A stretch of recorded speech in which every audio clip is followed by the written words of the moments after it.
Hello there, this is Bic Benedict. We're playing Dead Space 2 on Zealot difficulty, and this is my no damage run for the aforementioned title.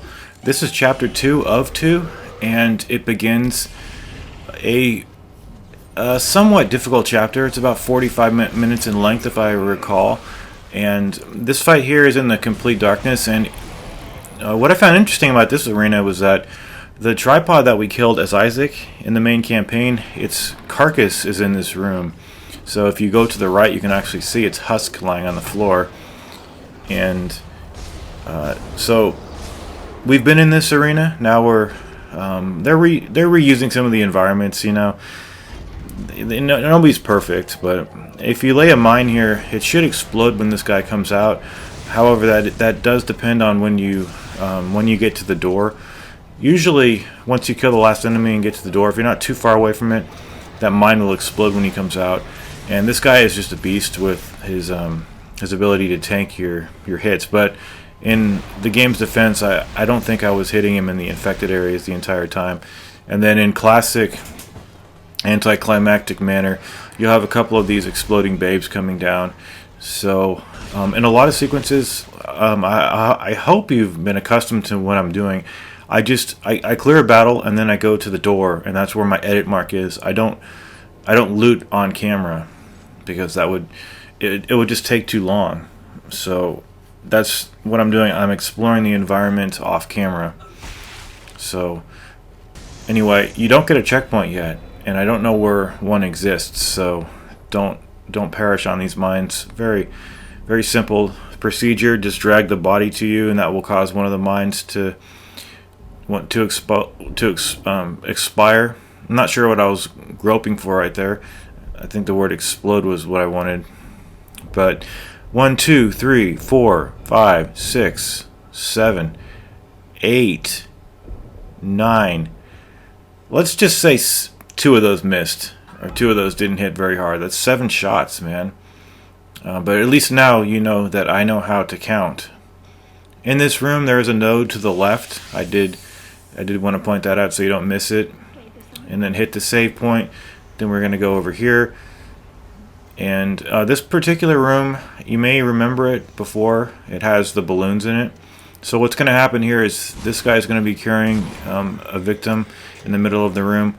The guy feigning death that I'm aiming at right now, he'll rise up if you approach him or if you hit him with anything.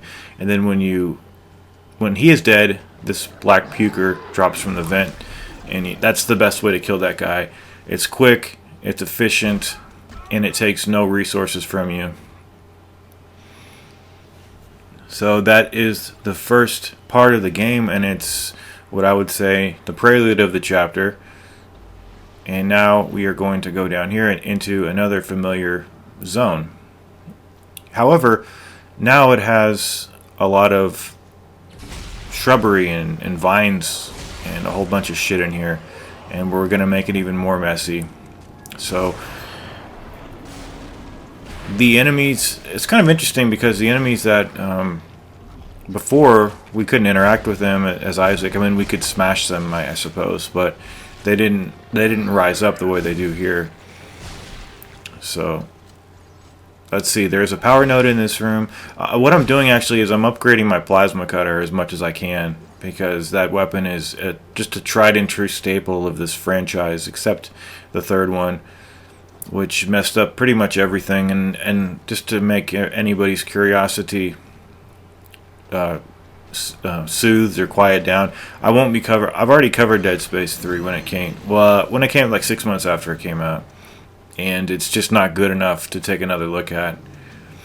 It's just a damn failure, in my opinion. It's a decent game, but it's so mediocre that, it's just not worth my time. Okay, this next area up here is one that you should recognize, and even if this area is pretty dark, one of the advantages that you definitely have in this game, particularly if you've played, solely if you've played the game before, is that you know where you're coming from, even if it's in reverse order. So there are the pack children that ran off. We are going to take a left, and when you next spawn this fight, the door behind you is going to close. So there's a large amount of credits. You want to pick those up. And the best place that I found to stand is right here. There may be others, but the pack children tend to just run down one of the aisles here beside the waiting room chairs in this medical facility. We're trying to get to the psych ward where the character's wife is hiding, but I'm not going to get into the story. I also experienced multiple spawns of these pack children having recurring spawns after I got to the next checkpoint. Also right here, the antagonist throws a wheelchair at you, and you can instantly be at the red. So it isn't forced damage, but I was gonna show a clip of what happens there, but all that happens is that one of the wheelchairs gets thrown at you. I think one of the wheelchairs is fixed into position and can't be grabbed with stasis, but the one that is in the middle back there, it can be grabbed, so you can move it out of the way. And indeed, you can just cross the tripwire point where the event happens and then fall back really quickly, like go to the very edge of the tripwire point and not take damage. So I was a little concerned right there that it was once again forced damage, but it isn't. And I was going to put a little clip in like a segue of showing me taking damage there, but I didn't want some fool coming along 2 years later pointing the finger and saying that I took damage when I was just trying to illustrate a point about, I was just trying to demonstrate what happens. So because of any potential fools out there, that's, blame them. So what do we have? So there's the power node, a couple of items over here, and we'll have another pretty dense mob of enemies coming up with some twitchers and some exploders. And also, we will get the... Okay, hold on a second. This guy will pop up. Put him into about 5 pieces with the detonator. Grab all the cash. And there will be the foreshadowing of a divider in the form of divider pieces coming up. Also, when you approach this door up here, you'll see one of your teammates or whoever shooting. It doesn't take damage off you. And then when you open this door, they give you the checkpoint right here, fortunately. So open the door, back off, stasis, and the foreshadowing here is a divider, because if you've played the game, you know what the divider is. He's a tall monstrosity that groans and wails and sometimes scares the hell out of you, like I think he did for me this time. But enemies here are going to spawn right in the center at first, and you're going to have guys running from the right, and then an exploder coming out of a vent on the adjacent area. So I'm going to set down some mines here. And the thing about the divider is that his spawn occurs once you enter and then exit the area where the store and the bench is. So if you don't go in there, you don't have to fight him, although if you choose to not go in there, you will miss your opportunity to unload all your cargo and start wheeling and dealing.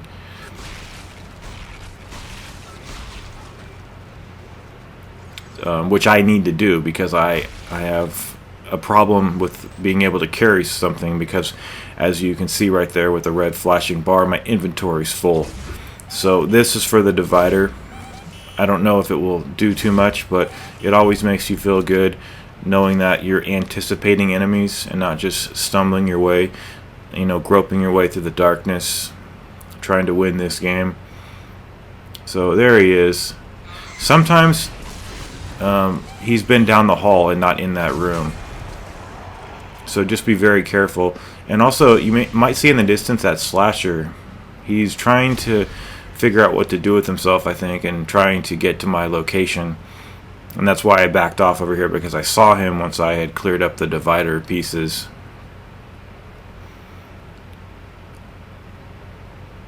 And if I'm not mistaken, he may be the last foe in this vicinity. He may just have got trapped over there. So what we're going to do is try to rouse him and bring his aggro over to us. But did you see how going into that store and then leaving the area is sort of your punishment for visiting there? And I think that might be the last store and bench.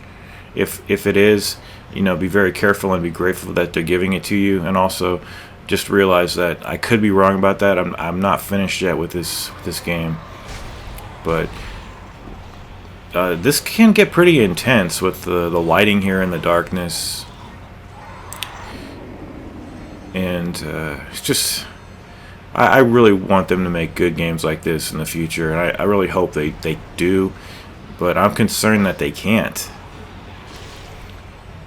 And it's depressing and also a little worrisome to imagine that a piece of art like this can't be replicated.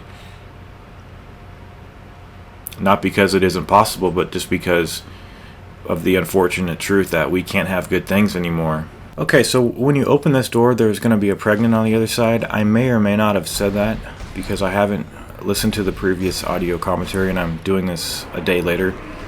So I have finished this DLC once again, and I can tell you that there isn't anything that you should be worried about. And also, the store and the bench that we just passed, there will be one more of each coming up. So you don't have to commit to everything right there. You can actually start saving up if you need to.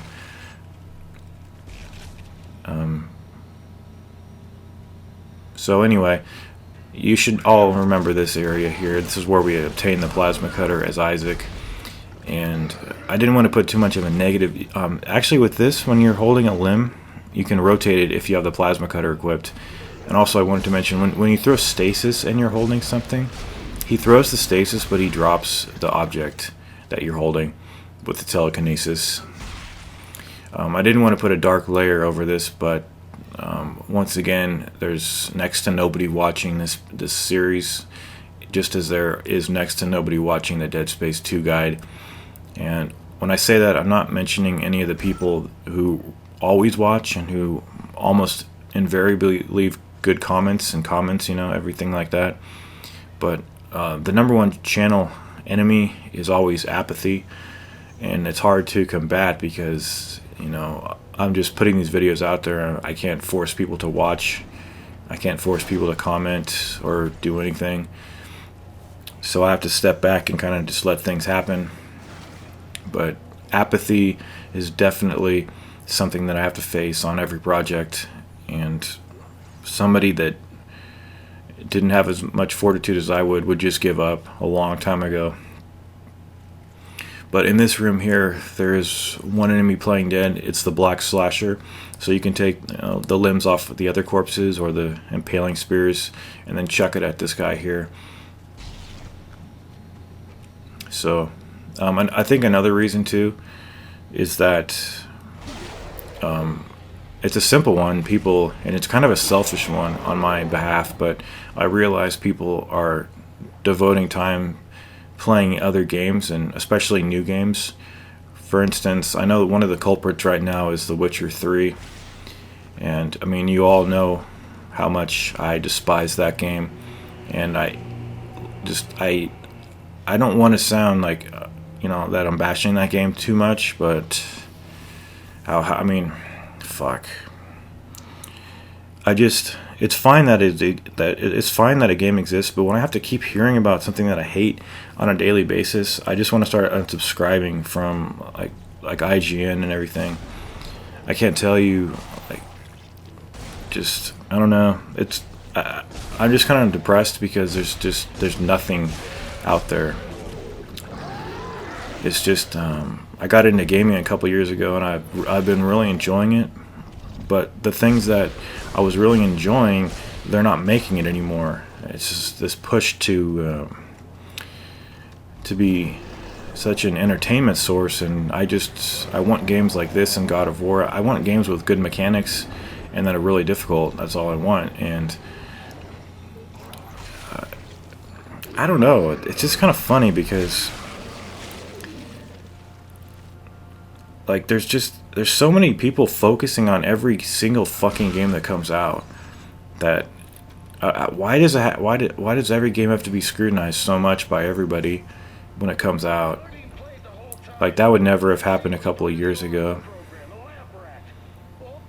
You know, can't you guys just let these games be? I don't know, whatever. I'm so fucking sick of it. Because it's depressing playing the same thing over and over again. And waiting months and months just so that I get a single game. But anyway, we are coming up on a difficult part here.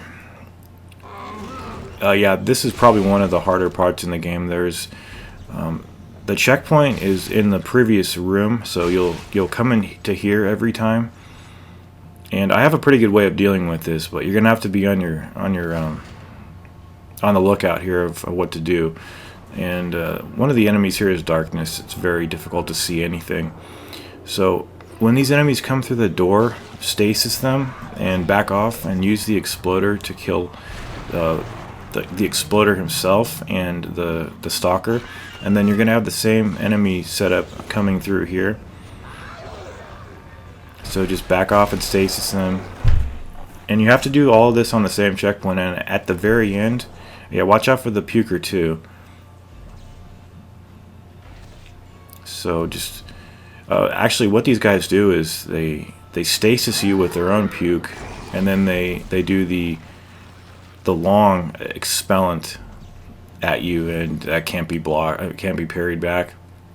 But once he's out of the picture, do not go to the elevator. I can't confirm if the Twitcher spawns. I think he does. He has to spawn. But we're gonna go over here and get the Peng statue, which it only sells for 10,000. I was surprised. But in this room, there's gonna be one more puker. Oh, excuse me, not a puker. It's a pregnant in the shower area.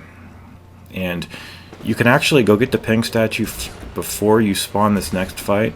But I think if you linger out here, these enemies are going to spawn. And what it is, it's several slashers and then another pregnant at the rear. So be very careful over here. You know, I think I'm throwing some detonating mines just to send body parts flying right here. And what happened, I think the pregnant, his belly exploded. So we're gonna have to stasis and then use the energy mines here with the line gun.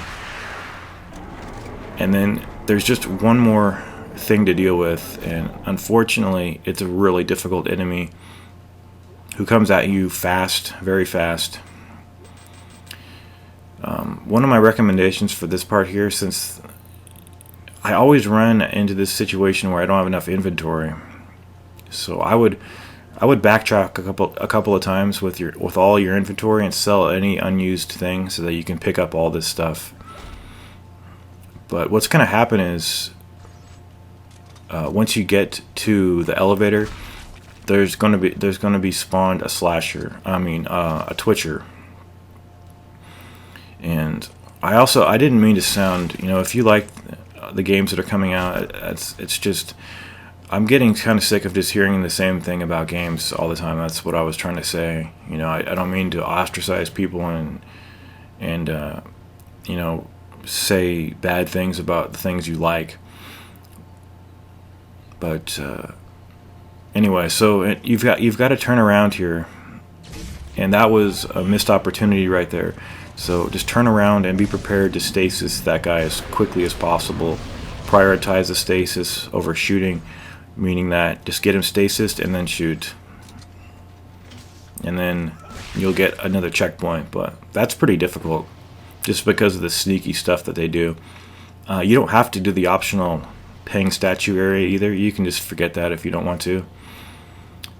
This room here, I think this is the area where this guy tried to cut our throats in the main campaign. And one of the problems I was having is I couldn't bring his body over here. He was getting stuck into the floor geometry, so I had to use these body parts here. And then in this area here, let's see, I don't think there is anything. I think I explored the area. There's the guy that was at headquarters talking to us the entire time. There's the guy's wife. And this is the psychiatric ward. And we're almost coming up on the end of the game. You know, and I've already done this, so now I have nothing to play. So I'm trying to find something in this wasteland of so-called games. So there's that guy to take care of, and then there's going to be another one. These are the ones with very little HP. Usually one hit will kill them.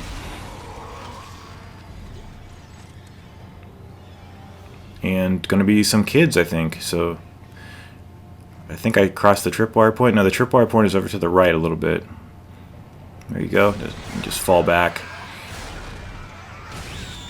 I mean, I hope it doesn't get to the point where I'm playing Dead Space 3. If I'm playing Dead Space 3 and trying to no damage that game, just flag all the videos, because I'll just, you know, I don't want that. At that point, I'll be insane.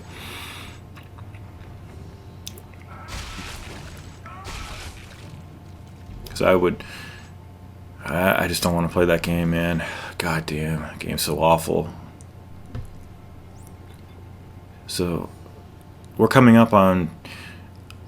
fuck, is it the hardest part? I don't know if I want to say it's the hardest part of the DLC. It's hard because I'm going to have the brightness all the way up. Oh yeah. This is not forced damage, by the way. So you don't take any damage here, which is good. You should never take damage on those parts. But just take the divider out. And then fortunately they give you a nice checkpoint right in the door right before the room where the fight's going to spawn. But what it is a very black and dark environment, and a lot of those stalkers, and it's just the darkness that's the problem. And so you may... Okay, so when you open the door over here, see there's the bench, there's a store back there too. This guy's gonna have his ugly fucking face right there. Just shoot him in the face one time, and then that guy will have 2 more hits on his person. You'll have 3 hits. I think, no, it depends on how much you've upgraded, obviously. But if you go over to this location, you'll only spawn the first 2. If you go over to the left, then you spawn all of them when you enter this area. It doesn't look too dark, does it? I have the brightness all the way up, though, I think. So, what I was doing actually at first was and it's not even anything that I should caution against. If you want to spawn everybody, it doesn't even matter, because you can just go into this corner and just use detonating mines on the geometry, like I'm going to do here. But I figured that it doesn't matter if you spawn all of them, because one will run at you regardless. It's not like they gang up on you. It's just you're going to have to face one at a time, so it doesn't even matter. But this room, they do try to trick you, and some of these detonating mines weren't killing these guys, and it was really screwing me up. So I upgraded to damage level 2, and it still wasn't killing them.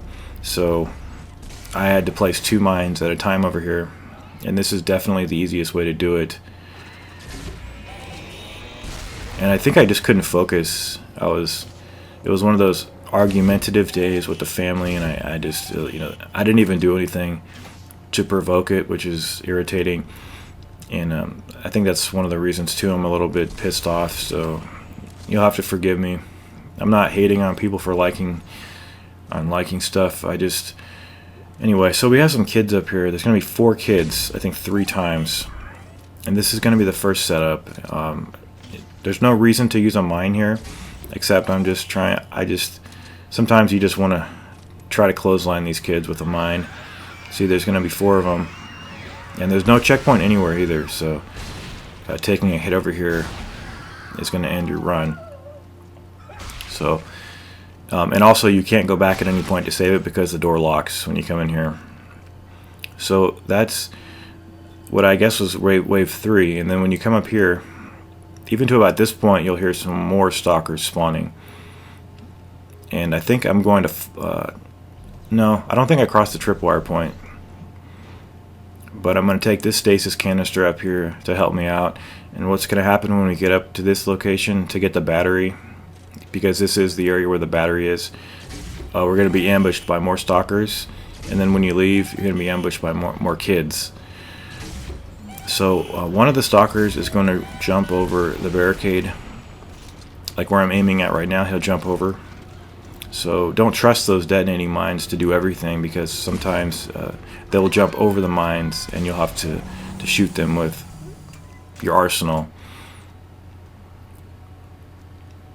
But once you've taken out, I think it's just 2 of them, you can take the battery.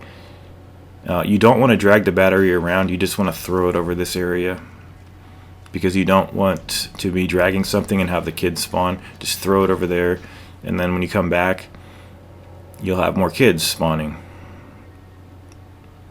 So they spawn, let's see where the tripwire point is. It's somewhere around that supporting column. So I'm gonna put some mines down, cross the area where I suspect it is, and then there's another set of 4 kids here, and then there's one more right before you put the battery in. So this is pretty tricky, actually.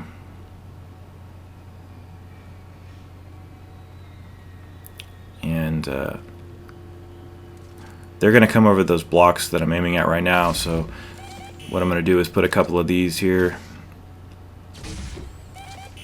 and we'll see how those kids do with that. But they almost got me, so just kids being kids, but still, fuck these kids. I hate these kids. Look at that guy, he almost got me. That guy almost got me too, but there's another 4 there if you're curious. And then they give you a checkpoint, and then we'll be on the second to last sequence. So there are no more tricks, don't worry about it.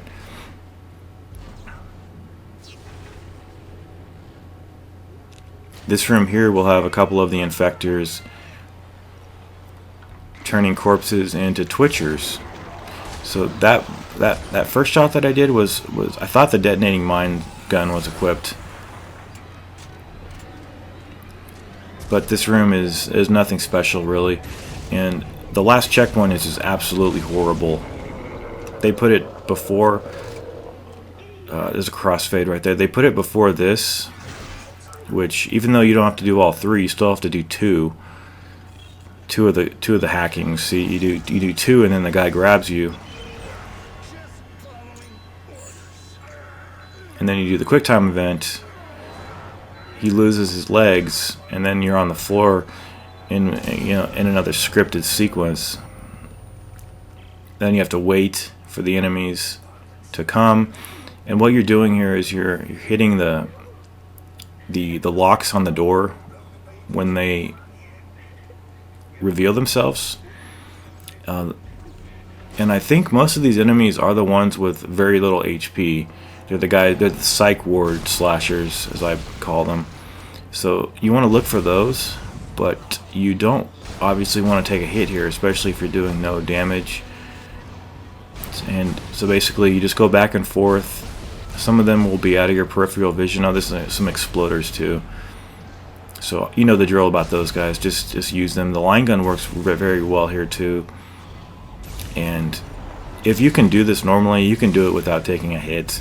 And then that will be the end of the guide. I want to thank everybody who did watch for watching, and I'll see you at my next project, whatever it happens to be. Hopefully I can find something. Take care.